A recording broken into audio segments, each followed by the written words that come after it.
저는 36살 워킹맘입니다. 맞벌이를 하며 아이 하나를 키우고 있는 평범한 엄마죠. 사람들은 저를 보고 부러워했습니다. 남편이 그렇게 가정적인 사람이었다고. 어떻게 그렇게 좋은 사람을 만났어? 정말 많은 사람들이 제 결혼을 성공한 결혼이라고 했어요. 저희 부부는 6년 전 소개팅으로 만났습니다. 남편은 조용하고 차분한 사람이었습니다. 처음 만났을 때부터 남을 배려할 줄 아는 모습이 인상적이었고 무엇보다 저를 존중해주는 느낌이 참 좋았어요. 결혼 후에도 그는 늘 다정했습니다. 아침이면 먼저 일어나 아침 식사를 준비하고 퇴근 후에는 설거지를 하며 오늘 하루도 고생했어 라는 말을 빼놓지 않았죠. 일주일에 두세 번은 꽃 한 송이와 작은 쪽지를 제 가방에 몰래 넣어두곤 했습니다. 그럴 때마다 제 친구들은 부러움 섞인 눈빛으로 말했어요. 그런 남편 진짜 없어. 놓치지 마. 그렇게 우리는 아이를 낳았고 육아 전쟁이 시작됐습니다. 아이 돌이 지나면서 제가 복직을 하게 되었는데 그때 남편이 말했습니다. 여보, 내가 육아휴직 쓸게. 당신은 커리어 이어가. 솔직히 감동이었습니다. 요즘 세상에 남편이 먼저 육아휴직을 자청하는 게 흔한 일인가요? 덕분에 저는 회사에 복귀했고 남편은 집에서 아이를 돌봤습니다. 아이를 유모차에 태워 산책도 하고 이유식도 직접 만들었죠. 퇴근하고 돌아오면 남편이 직접 만든 반찬이 식탁 위에 놓여 있었고 아이는 환하게 웃으며 저를 반겼습니다. 정말 그때까지만 해도 저는 제가 완벽한 가정을 가진 여자라고 생각했어요. 그리고 그 완벽함을 스스로도 자랑스럽게 여겼습니다. 하지만 그 완벽함은 결국 누군가의 연기 위에 세워져 있었던 거였습니다. 처음 이상하다는 느낌을 받은 건 남편이 이상할 정도로 피곤해하기 시작하면서부터였습니다. 저녁이면 소파에 누워 TV도 안 켜고 불도 꺼둔 채 맥주만 들이키곤 했어요. 여보, 어디 아파? 그냥 좀 피곤해서 그래. 아기 보느라 그런가 봐. 저는 대수롭지 않게 넘겼습니다. 아무래도 아이가 돌 전후로 잠투정이 심해지면서 남편도 육아 스트레스를 느끼는 것 같았거든요. 하지만 그 시기를 기점으로 남편의 습관이 바뀌기 시작했습니다.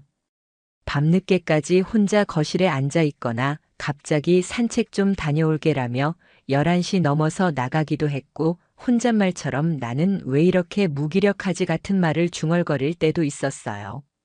어느 날은 제 생일이었는데 아무 말도 없이 지나갔습니다. 꽃도 편지도 없었습니다. 처음이었어요. 그런 사람이 아니었거든요. 그날 밤 저는 잠이 오지 않아 뒤척이다가 남편이 두고 간 휴대폰에서 알림 하나를 보게 됐습니다. 오늘도 고마워. 당신 없었으면 나 어떻게 살았을까? 문구는 짧았지만 그 안에 담긴 온도는 너무 따뜻했고 그 따뜻함은 저를 얼어붙게 만들었습니다. 당신 없었으면 어떻게 살았을까? 그 말은 저한테 해본 적 없는 말이었습니다. 무심결에 화면을 더 보려던 찰나 휴대폰은 비밀번호 화면으로 전환됐습니다. 저는 아무 말도 하지 않았습니다. 이건 그냥 친구 사이에 오간 메시지일 수도 있다고 억지로 제 자신을 설득했어요. 하지만 그날 이후 제 마음속에는 이상한 울림 하나가 계속 맴돌기 시작했습니다. 며칠 후 남편의 지인이 집에 왔습니다. 같이 일했던 여성 팀원이라고 했죠. 그녀는 거실에서 아이와 자연스럽게 놀았습니다. 말투도 부드럽고 아이도 낯설어하지 않았습니다. 이모가 많이 봤나 봐요. 애가 익숙해하네요. 제가 농담처럼 말하자 그녀는 순간 웃음을 멈추고 말했습니다. 아, 그런가요? 예전에 잠깐 봤어요. 그리고는 빠르게 화제를 돌렸습니다. 그때 저는 별 의심을 하지 않았습니다. 하지만 지금 생각하면 그녀의 시선, 말투, 손짓 모든 게 어딘가 부자연스러웠어요. 마치 자신의 존재를 일부러 감추고 있다는 듯한. 그리고 결정적인 순간은 아이의 어린이집 선생님께 들은 한마디였습니다. 아버님이랑 다니시는 분 어머님 아니시죠? 네. 무슨 말씀이세요? 아, 그냥요. 요즘 아버님이 자주 아이 데리고 오시잖아요. 근데 매번 옆에 계신 분이 달라서요. 그때 알았습니다. 무언가 정말 이상하다는 것을. 그리고 저는 남편이 사용하던 태블릿을 열어보기로 결심했습니다. 비밀번호는 제 생일이었고 그건 예전부터 변함이 없었습니다. 태블릿 안에는 여러 개의 사진 폴더가 있었습니다. 그중 하나. 눈에 띄는 제목. 데이즈, 그 안에는 사진들이 있었고 아이를 안고 웃고 있는 남편. 그리고 그 옆에 제가 아닌 다른 여자가 있었습니다. 사진 속 여자는 며칠 전 우리 집에 와서 아이와 놀아주던 그 사람이었습니다. 두 사람은 마치 한 가족처럼 보였습니다. 사진 설명에는 이런 글이 남겨져 있었습니다. 너랑 있을 때가 진짜 나 같은 느낌이야. 그날 밤 저는 혼자 안방에 불을 끄고 앉아 있었습니다. 잠든 아이 옆에서 울지도 못하고 멍하니 시간을 보냈습니다. 제가 그토록 믿었던 사람. 제가 세상에서 가장 사랑한다고 말했던 사람. 그 사람이 제게 가장 큰 거짓말을 하고 있었던 겁니다. 그날 이후 저는 모든 것이 달라 보이기 시작했습니다. 같은 공간, 같은 얼굴, 같은 목소리였지만 남편은 이제 더 이상 남편처럼 느껴지지 않았습니다. 아침마다 웃으며 커피를 내려주던 손길, 아이를 목욕시키며 부르던 자장가, 퇴근 후 내 손을 잡으며 수고했어 말하던 눈빛까지도 모든 게 연기처럼 느껴졌어요. 하지만 그럼에도 제가 직접 눈으로 확인한 건 사진뿐이었습니다. 진짜 관계가 어떤지, 얼마나 깊었는지 확실하게 알지 못했기에 섣불리 행동할 수는 없었어요. 그리고 무엇보다도 제 안에는 아직 아닐 수도 있다는 희망이 남아 있었습니다. 그 희망이 저를 주저하게 만들었고 그 희망이 저를 더 아프게 만들었습니다. 남편은 여전히 친절했습니다. 오히려 예전보다 더 다정해졌다고 느껴질 정도였어요. 아마도 들키지 않으려는 노력이었겠죠. 아이에게는 여전히 최고의 아빠였고 저에게도 불편한 내색 하나 하지 않았습니다. 그러던 어느 날 집 정리를 하다가 현관 신발장 위에서 이상한 봉투 하나를 발견했습니다. 편지 봉투 크기의 낡은 서류 봉투. 이름 없는 흰 봉투. 그 안에는 진료 명세서가 여러 장 들어 있었어요. 땡땡산 부인과 진료 기록 환자명, 땡땡땡, 진료 내용, 임신 확인 및 산전 검사 심장이 철렁 내려앉았습니다. 이름은 낯설었지만 병원 위치는 우리 집에서 10분 거리였어요. 진료 날짜는 제가 야근 중이라 집에 없었던 날이었습니다. 그때부터 저는 제 삶 전체가 연극처럼 느껴졌습니다. 아내는 무대 뒤로 밀려나고 누군가가 제 자리를 대신 살고 있었던 거예요. 증거가 필요했습니다. 확실하게 누구도 부정할 수 없는 증거. 그래서 저는 탐정을 고용했습니다. 주변에 알려질까 두려웠지만 더는 혼자서 감당할 수 없었습니다. 탐정은 단도직입적으로 말했습니다. 의심이 드셨다면 대부분은 맞습니다. 하지만 중요한 건 감정이 아니라 기록이에요. 사진, 위치, 영상, 증명 가능한 모든 것. 남편의 동선을 추적하는 데에는 일주일도 걸리지 않았습니다. 일주일 뒤 탐정은 저를 조용한 카페로 불렀습니다. 그는 노트북을 열어 사진 몇 장을 보여줬습니다. 사진 속에는 남편과 한 여성이 손을 잡고 걷는 모습이 찍혀 있었습니다. 낯이 익었습니다. 역시 그 여자였어요. 아이에게 이모라고 불리던 사람. 두 사람은 우리 아파트 단지 근처 레스토랑에서 자연스럽게 식사를 했고 주차장에서 사랑을 나누는 장면까지 포착됐습니다. 하지만 더 충격적인 건 그 사진의 배경이 아이 어린이집 바로 옆이었다는 겁니다. 아이 데리러 간다고 나가셨을 때입니다. 그날 실제로는 이 여성과 함께 있었습니다. 탐정의 설명에 저는 숨이 멎는 줄 알았습니다. 그날 밤 저는 아이를 재우고 혼자 거실에 앉아 있었습니다. 남편은 동기 모임이 있다고 늦는다고 했습니다. 하지만 저는 알고 있었죠. 그는 오늘도 그녀와 함께 있다는 것을. 그 순간부터 제 안의 감정은 슬픔에서 냉정함으로 변했습니다. 이건 단순한 실수가 아니었습니다. 누구보다 제 곁에 있어야 할 사람이 제 등을 찔렀다는 사실. 아이의 웃음을 이용하고 제 믿음을 배신했다는 사실. 그건 용서받을 수 없는 일이었습니다. 그리고 가장 참을 수 없는 건 그가 이중 생활을 하며 아무 일 없는 척 제게 미소를 지었다는 겁니다. 며칠 후 저는 남편의 차량 안에 소형 녹음기를 설치했습니다. 그의 차 안에서 어떤 말들이 오가는지 듣고 싶었어요. 아이와 함께 있을 때조차 그녀와 연락을 하는 건 아닌지 확인하고 싶었습니다. 녹음기는 충격적이었습니다. 나 요즘 너무 무서워. 눈치챌까봐 걱정하지 마. 걔는 절대 몰라. 눈치도 없어. 혹시 임신 얘기하면 어떡해? 하지 마. 그 얘긴 진짜 안 돼.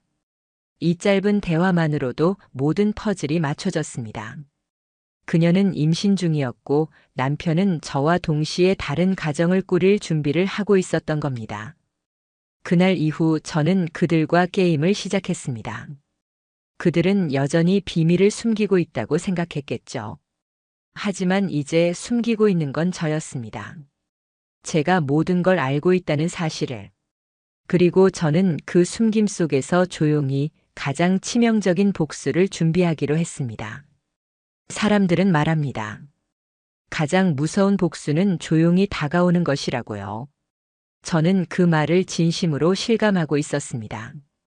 제가 한동안 너무 아팠기 때문에 그들이 조금씩 느슨해진 것이겠죠. 의심은 사라졌다고 착각하고 있었을 겁니다. 하지만 저는 이미 모든 것을 알고 있었습니다. 남편이 육아 천사로 불리며 칭찬받을 때 그의 뒤에서는 두 얼굴이 드러나고 있었고 그 가면은 점점 벗겨지고 있었습니다. 녹음기에 담긴 대화는 제가 행동으로 옮길 수 있는 확실한 도화선이 되었습니다. 걔는 눈치도 없어서 걱정 없어. 나중에 이혼할 때 당신 쪽에서 먼저 말 꺼내. 그래야 위자료도 안 줘도 돼. 그 말이 귀에 계속 맴돌았습니다. 저는 변호사를 찾았습니다. 가사 전문 변호사 그리고 상간소송 경험이 많은 분이었어요. 모든 증거 자료들을 정리해 USB에 담아갔고 조심스럽게 상황을 설명했습니다. 변호사는 한참 동안 아무 말 없이 듣고 있다가 조용히 입을 열었습니다. 이혼 소송, 상간 소송 둘 다 유리한 상황이에요. 상대방이 부정행위를 저질렀고 그 증거도 충분하니까요.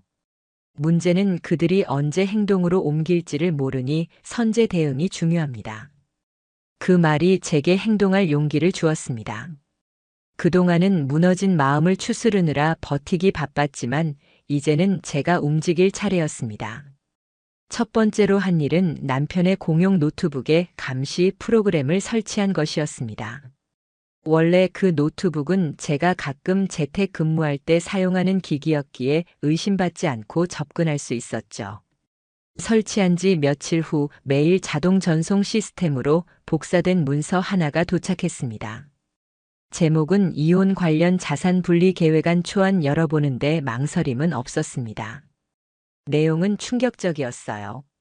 제 명의로 되어 있는 적금은 남편 명의로 선물 이전 처리할 계획, 양육권은 남편이 가져가되 실질 양육은 상간녀가 수행할 예정, 제가 받게 될 최소한의 위자료 금액을 계산하며 불륜 증거 없게 조심할 것이라는 문장까지 명시되어 있었죠.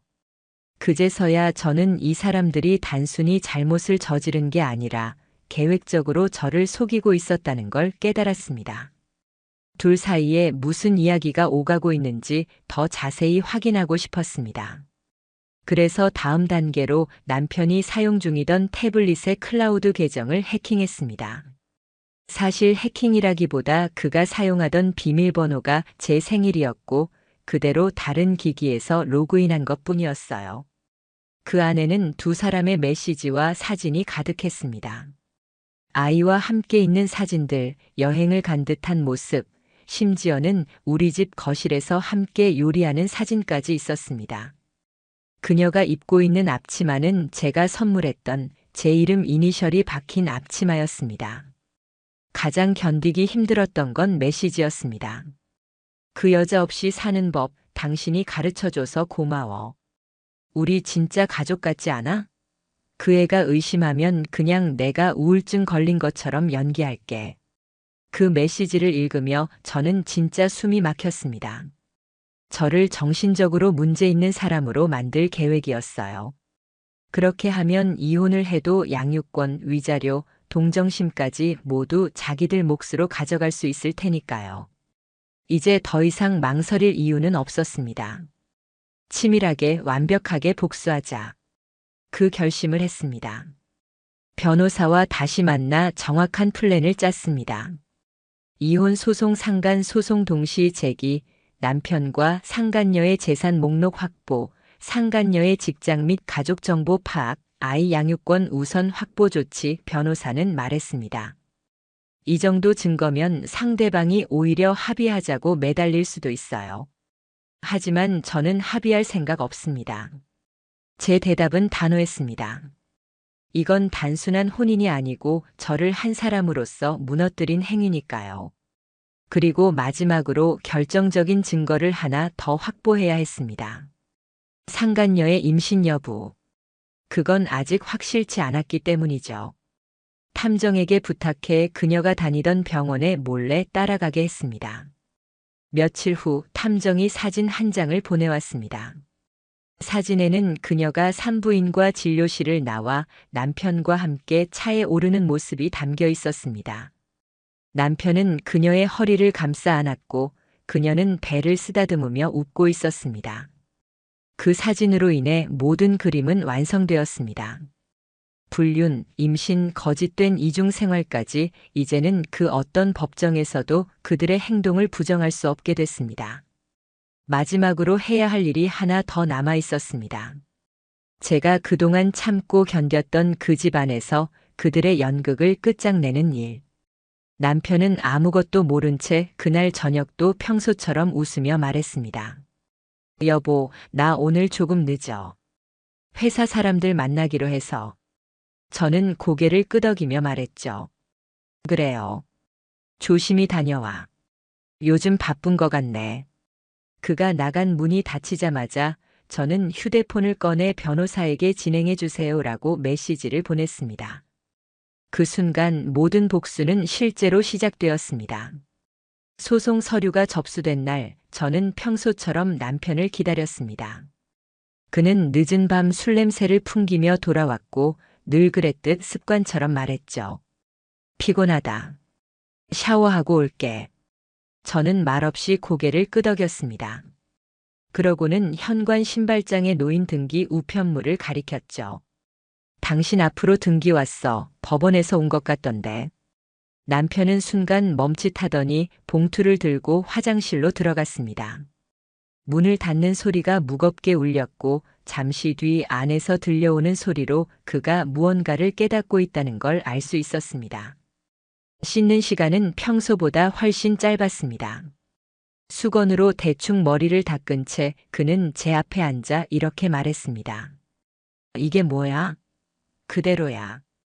당신의 불륜에 대한 손해배상 청구 소송, 그리고 이혼 소송. 2개 다. 그게 무슨 소리야? 당신 혹시 오해한 거 아니야? 오해? 저는 미소를 지으며 USB 하나를 건넸습니다. 남편은 말을 잇지 못했습니다. 입술이 파르르 떨렸고 손끝은 식은 땀으로 젖어 있었어요. 그 순간 저는 알 수 있었습니다. 그가 그동안 어떤 얼굴로 나를 속여왔는지, 그리고 지금 그 얼굴 위에 가면이 찢어지고 있다는 것을. 다음 날 변호사로부터 연락이 왔습니다. 상대 측 변호사 벌써 연락 왔습니다. 합의하자고 하네요. 합의요? 제가 차분히 되묻자 변호사는 웃으며 말했습니다. 예. 합의금으로 2천만 원 제시했습니다. 상간녀 쪽에서도 별도로 1천만 원 준비하겠다고 하네요. 하지만 이 정도 증거로는 판결 나면 훨씬 더 받을 수 있습니다. 저는 단호하게 말했습니다. 그 돈 필요 없어요.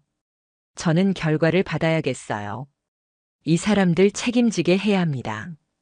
그리고 며칠 후 상간녀에게도 법원 등기 소송 서류가 전달됐습니다.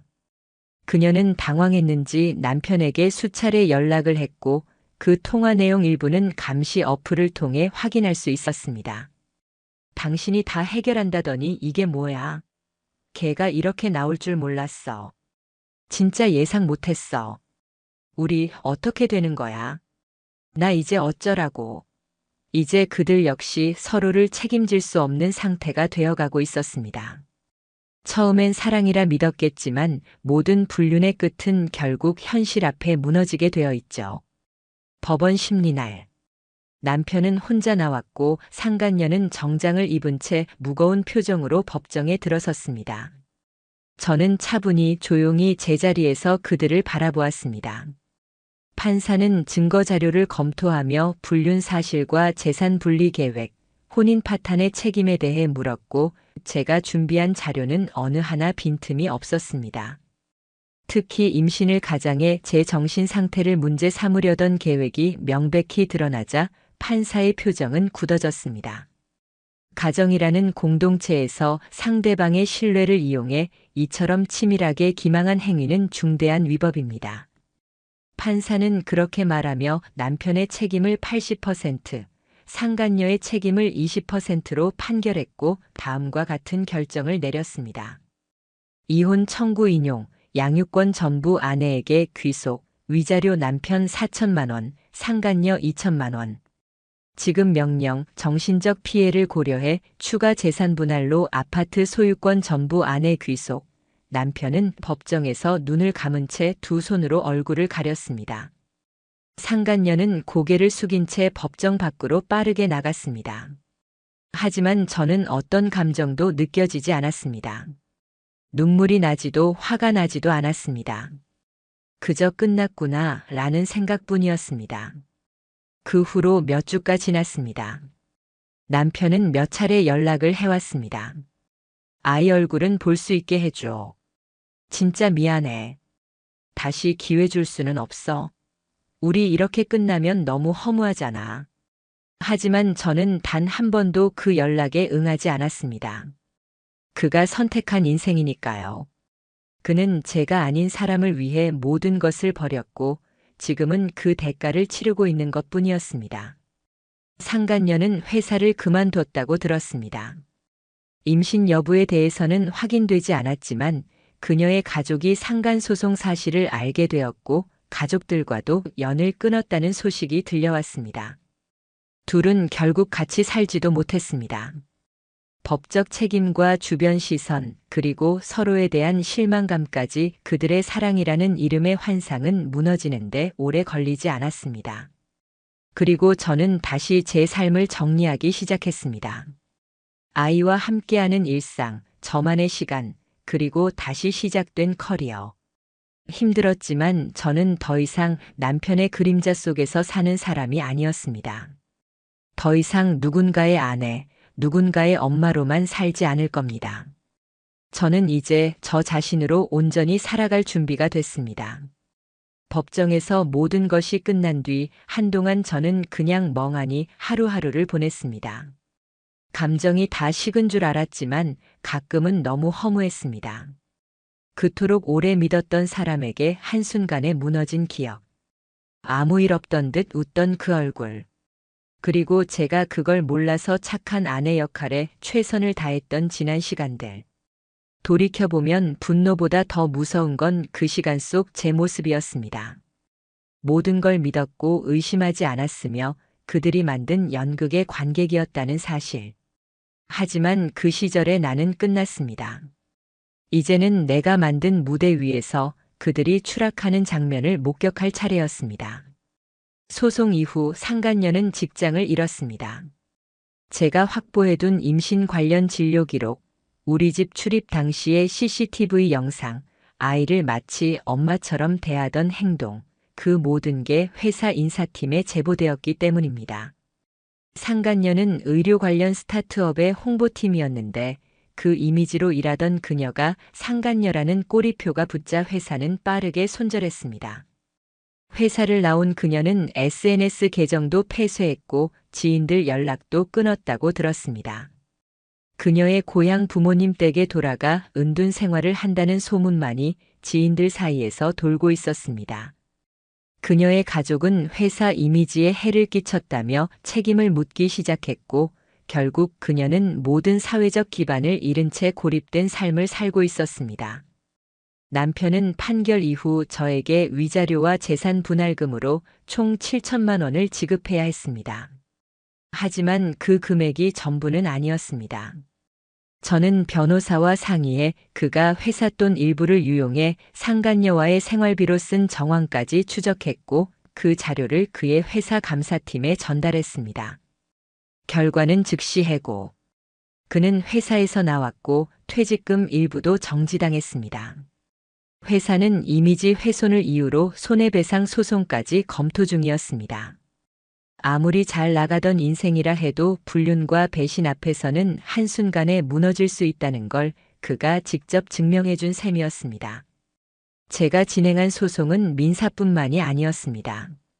추가적으로 남편이 저의 의료 정보를 몰래 열람했던 기록, 아이를 대상으로 상간녀가 허위 보호자 행세를 한 정황, 그리고 둘이 꾸민 허위 진단서 및 이혼 전략 문건에 대해 형사고소까지 진행했습니다. 검찰은 이 문건을 근거로 사문서 위조 및 명예훼손, 개인정보 침해 등의 혐의로 기소 의견 송치를 결정했고 형사사건이 열릴 예정입니다. 그들은 단순히 바람을 핀 것이 아니라 사람 하나의 인생을 조작하려 했고 가정을 이용해 제정신이 아니라는 프레임을 만들려 했습니다. 그 대가를 사회적, 법적으로 끝까지 치르게 할 것입니다. 한동안 아이는 아빠를 찾았습니다. 아빠는 왜 같이 안 살아? 아빠 언제 와? 그 질문에 매번 목이 메었지만 저는 감정적인 대답 대신 이렇게 말했습니다. 아빠는 지금 반성할 시간이 필요해. 우리한테 거짓말을 했거든. 시간이 조금 지나자 아이도 서서히 적응해 갔습니다. 놀랍게도 그 과정에서 제 자신이 아이에게 훨씬 더 집중하게 됐고 우리는 오히려 더 가까워졌습니다. 아이와 둘이서 보내는 시간은 이전보다 더 평화롭고 정직해졌습니다. 이제는 거짓 없이 숨 쉬는 가정에서 우리는 함께 살고 있습니다. 지금의 저는 새롭게 꾸민 집에서 스스로 만든 가구를 조립하고 좋아하던 요리를 다시 시작했습니다. 일도 다시 정리했고 아이 하원 후에는 작은 공원에 함께 산책을 갑니다. 예전엔 시간이 없다고 넘겼던 일들, 지금은 소중한 순간이 되었습니다. 그 모든 시간 동안 한 가지 마음은 확고합니다. 그들을 용서하지 않아도 괜찮다. 나 자신을 구한 것으로 충분하다. 나는 더 이상 그들의 그림자 속에 있는 사람이 아닙니다. 나는 그 모든 복수를 끝내고 나 자신에게 다시 정의로운 이름을 붙인 사람입니다. 그리고 나는 이제 다시 사랑할 준비가 되었습니다. 사랑은 감정이 아니라 책임입니다. 거짓 위에 세운 사랑은 무너지게 되어 있죠. 누군가의 착함을 이용한 이들은 결국 그 착함으로 심판받게 되어 있습니다. 저처럼 상처받은 분이 있다면 기억하세요. 당신이 절대 약한 게 아닙니다. 당신은 너무 오래 참은 겁니다.